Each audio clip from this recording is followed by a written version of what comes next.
تو پھر تو کون ہوتا اپنی بیٹی کے عیب کو بتانے والا؟ سن، اس دیندار لڑکے سے چپکے سے اپنی بیٹی کا نکاح کر دے اور اس کو بتانے کی کوئی ضرورت نہیں، خاموشی کے ساتھ نکاح کر دے، اپنی بیٹی کے عیب کو چھپا لے، کیونکہ تیری بیٹی نے توبہ کر لی ہے اور مجھے امید ہے کہ اللہ تعالیٰ نے اس کو معاف ضرور کر۔ یہ ان واقعات کے بعد ہم اپنے معاشرے پر نظر ڈال کے سوچیں کہ ہم کیسے ہیں۔ ہم تو ٹوہ میں لگے رہتے ہیں اور کسی کی ایک برائی پتہ چل جائے تو مولانا جرجی صاحب اگر کسی اسی وقت کھڑے ہو جائیں جس وقت کوئی فلم چھوٹتی ہے، پکچر چھوٹتی ہے، اور وہیں پر چائے پی رہے ہوں اور وہاں پکچر دیکھ کے آپ نکل رہے ہو اور مجھے چائے پیتا دیکھ رہے ہو، پکچر انہوں نے بھی دیکھی ہے۔ مولانا صاحب نیچے بیٹھے تھے کہ بالکنی میں؟ نہیں مان سکتے۔ پھر یہاں آنے کے بعد جو ارے مولانا صاحب کو میں نے دیکھا تھا، مولانا صاحب کو میں نے دیکھا تھا، ارے چھوٹی چاہتے وہیں موجود تھے۔ پھر تو تھوڑی دیر میں وہ بات، اور کسی عورت کو اگر پتہ چل گیا تو 1 گھنٹے میں پورا محلہ جان جائے۔ سنا نہ ہوا کیا کہ ایک شوہر نے، ایک آدمی نے ایک تربوز کاٹا تھا، تربوز کیا واٹر لیمن ہوتا ہے، تربوز وہ لال رنگ کا تھا، اس کو ہلکے کپڑے میں اس کو ڈھانک دیا تو وہ کپڑا بھی لال ہو گیا۔ تو گھر میں لایا، اس کی بیوی کہتی کیا کیوں؟ ایک آدمی کی میں نے گردن کاٹ دی ہے، اس کو لے کے آیا ہوں، چپ چاپ رات ہوگی تو اس کو پھینک دوں گا کہیں، چپ چاپ کسی سے کہنا نہیں، میں کسی سے نہیں کہوں گا، چپ۔ تھوڑی دیر کے بعد گاؤں کی ایک عورت آ گئی، اس کی نظر پڑ گئی، یہ کیا ہے؟ کپڑا، کسی سے کہنا نہیں، کیسے کہ میرے آدمی نے کسی کی گردن کاٹ دی ہے، رات میں پھینک دی، کسی سے کہنا نہیں تو میرے آدمی نے کہا دیکھو ہم لوگ بہنے کسی سے ہم کسی سے نہیں کہے۔ 1 گھنٹے کے بعد پولیس آ گئی، کس کی گردن کٹی ہوئی ہے؟ آدمی نے کہا صاحب پورے گھر کی تلاشی لی، یہ کہا صاحب دیکھ لیجیے۔ گھر کے آدمی نے کہا، اٹھا کے دیکھا تو وہ تربوز تھا، گردن کہاں؟ کہ صاحب کوئی گردن بردن نہیں ہے، میں دیکھنا چاہ رہا تھا کہ عورت کے پیٹ کا ہاضمہ کتنا مضبوط ہوتا ہے۔ وہ میں سمجھ گیا کہ راز کی بات اپنی بیوی کو بھی نہیں بتانا چاہیے۔ میں نے یہ کہا تھا اور اس نے کو بتایا، وہ یہاں سے کہیں پورے گھروں میں خبر ہو گئی۔ تو عورت نہیں روک پاتی ہے، لاکھ اس کو راز کی بات سمجھاؤ، روک ہی نہیں سکتی ہے، وہ عورت ہی نہیں رہ جائے گی اگر وہ چھپا جائے گی۔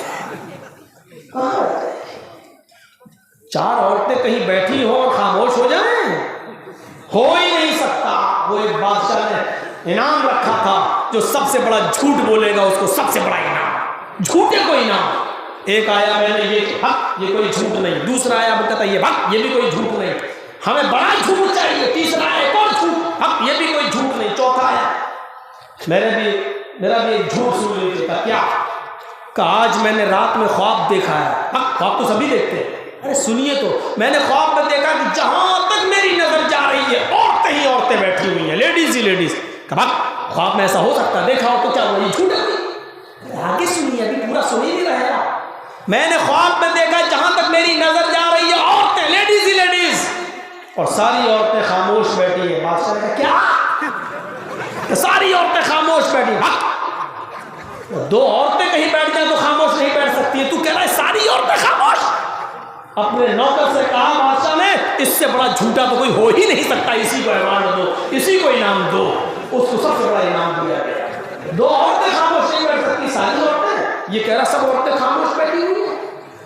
ابھی جلسوں میں بھی ابھی ہم آئے تو آدھے گھنٹے تک باتیں چل رہی تھی، تیری چپل کتنے کی، تیرا سوٹ کتنے کا، تیری لپسٹک کتنے کی، تیرا دوپٹہ کتنے کا، یہ سوٹ کتنے کا، کہاں سے لیا، کلیا چپل دکان، یہ سب باتیں چلتی ہیں۔ عورتیں جہاں بیٹھ جائیں تو یہی چلتی ہے، تیرا سوٹ کتنے کا، تیری چپل کتنے کی، یہ سب باتیں چلتی ہیں۔ جلسہ تو خوش ہو جاتی ہے بیچاری، سننا تو ہے نہیں، خوش ہو جاتی ہے کہ جلسے کے بہانے کم سے کم جانے کو ملے گا، گھر سے نکل جائیں گے اور من مانی کریں گے اپنی سہیلیوں کے ساتھ بیٹھ کے، یہ ہوتا ہے۔ تو یہ دو چیزیں ہو گئیں میرے بھائیوں۔ ایک چیز اور، وَلَا يَغْتَبْ بَعْضُكُمْ بَعْضًا، بدگمانی مت کرنا، دوسری چیز جاسوسی مت کرنا، اور تیسری چیز وَلَا يَغْتَبْ بَعْضُكُمْ بَعْضًا، اور کوئی تم میں سے کسی کی غیبت نہ کرے۔ غیبت کیا ہے؟ غیبت کی 3 قسمیں ہوتی ہیں، سنیے۔ امام حسن بصری رحمۃ اللہ علیہ نے کہا غیبت کی 3 قسمیں ہوتی ہیں، پہلی غیبت، دوسری افک، تیسری بہتان۔ غیبت کیا ہے؟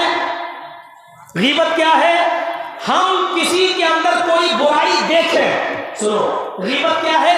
ہم کسی کے اندر کوئی برائی دیکھ لیں اور اس برائی کو اس آدمی کی غیر موجودگی میں اس کے پیٹھ کے پیچھے دوسرے لوگوں سے بیان کریں، یہ ہے غیبت۔ برائی تو ہے، شراب پیتا کوئی، ہمیں معلوم ہے شراب پیتا ہے، ہم اس کے سامنے نہیں لیکن اس کے پیٹھ کے پیچھے غیر موجودگی میں کسی دوسرے کے سامنے اس کو بیان کریں، یہ کیا ہے؟ غیبت۔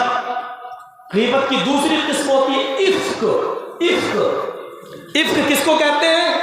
ہم نے دیکھا نہیں ہے شراب پیتے ہوئے، ہم نے دیکھا نہیں ہے جوا کھیلتے ہوئے، ہم نے دیکھا نہیں کسی لڑکی کو کسی لڑکے کے ساتھ بات کرتے ہوئے، لیکن ہمیں کسی نے بتایا اور ہم نے اس کی بات کو آگے بڑھا دیا بغیر تحقیق کیے ہوئے، بغیر بات کو سوچے سمجھے۔ کسی نے ہم سے کہا کہ میں نے دیکھا اور ہم نے اس کی تحقیق نہیں کی اور اس کو آگے بڑھا دیا، دیکھو فلاں کی لڑکی ایسی۔ یہ ہے عشق، یہ عشق، بغیر تحقیق کے سنی ہوئی بات کو آگے بڑھا دینا۔ اور ایک ہے بہتان، ایک ہے بہتان، یہ تیسری قسم غیبت کی بہتان۔ بہتان کیا ہے؟ آپ شراب پیتے نہیں ہیں لیکن میں یہ کہوں کہ فلاں آدمی بہت بڑا شرابی ہے، آپ جوا کھیلے نہیں ہیں لیکن میں یہ کہتا ہوں کہ فلاں آدمی نے جوا کھیلتے ہوئے میں نے دیکھا، یہ ہے بہتان، الزام لگانا۔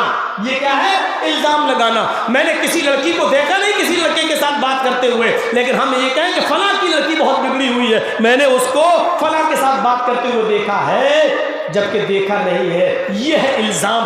یہ تینوں چیزیں غیبت کہلاتی ہیں۔ پہلی چیز، کوئی برائی ہے لیکن ہم اس کے پیٹھ کے پیچھے کہہ رہے ہیں تو یہ بھی گناہ۔ کوئی برائی ہے یا نہیں ہمیں نہیں معلوم لیکن ہمیں کسی نے بتایا، اس کو ہم نے بغیر تحقیق کے ہوئے آگے بڑھا دیا، یہ بھی گناہ۔ اور تیسرا، کوئی برائی ہے ہی نہیں اس کے اندر اور ہم اس کے بارے میں الٹا سیدھا کہہ رہے ہیں، اس پر الزام لگا رہے ہیں، یہ بھی گناہ، یہ بھی گناہ۔ الزام لگانے والے کی سزا بہت سخت ہے اس میں، اور وہ کیا ہے؟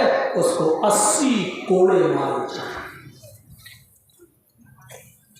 الزام لگانے والے کی سزا بہت بڑی ہے، 80 کوڑے۔ کسی کے اندر کوئی چیز ہے ہی نہیں اور آپ اس کو بدنام کر رہے ہیں، ہماری ماں بہن بیٹی غلط نہیں اور آپ اس کو غلط کہہ رہے ہیں، اور ثابت ہو جائے کہ آدمی غلط الزام لگایا ہے، زنا کی توبت غلط، اس آدمی کو 80 کوڑے مارے جائیں گے، 80 کوڑے۔ ایک بات یاد رکھیے گا، اگر کوئی لڑکا اور لڑکی کو زنا کرتے ہوئے آپ نے پکڑ لیا، اس کے باوجود بھی آپ اس کی برائی نہیں کر سکتے ہیں۔ قرآن کہتا ہے کہ 4 گواہ لاؤ، 4 گواہ۔ مولانا جرجیس نے ایک لڑکے کو ایک لڑکی کو اپنی آنکھوں سے دیکھا کپڑے اتارے ہوئے زنا کرتے ہوئے، اپنی آنکھوں سے دیکھا ہے، سماج میں جرجیس صاحب گواہی دے رہے ہیں، اللہ کی قسم لاؤ قرآن میرے ہاتھ میں دے دو، میں قرآن اٹھا کر قسم کھا رہا ہوں کہ ان دونوں کو زنا کرتے ہوئے دیکھا ہے۔ سماج کا ذمہ دار آدمی کہے گا جرجیس صاحب کی گواہی پر اس کو سزا نہیں دی جائے گی۔ جرجیس صاحب، قرآن کہتا ہے کہ 4 گواہ لاؤ، یہ کوئی معمولی کام نہیں ہے، 4 گواہ پیش کرو۔ جرجیس صاحب نے کہا میں نے اکیلے دیکھا ہے، 4 گواہ نہیں ہے۔ اب سماج کے چودھری کی ذمہ داری ہے کہ جرجیس صاحب نے اپنے آنکھوں ہی سے کیوں نہ دیکھا ہو، لیکن 4 گواہ نہیں پیش کیا، اب وہ چیز بہتان مانی جائے گی، الزام مانا جائے گا۔ اب لڑکے اور لڑکی کو کوڑے نہیں مارے جائیں گے بلکہ جرجیس صاحب کو 80 کوڑے مارے جائیں گے، کیونکہ یہ 4 گواہ پیش نہیں کر سکے۔ معمولی بات نہیں ہے کسی لڑکے اور لڑکی کی عزت کو چھالنا، دیکھنے کے باوجود چپ رہو، اگر 4 نہیں ہے تو چپ رہو، اگر بول دیا اور 4 گواہ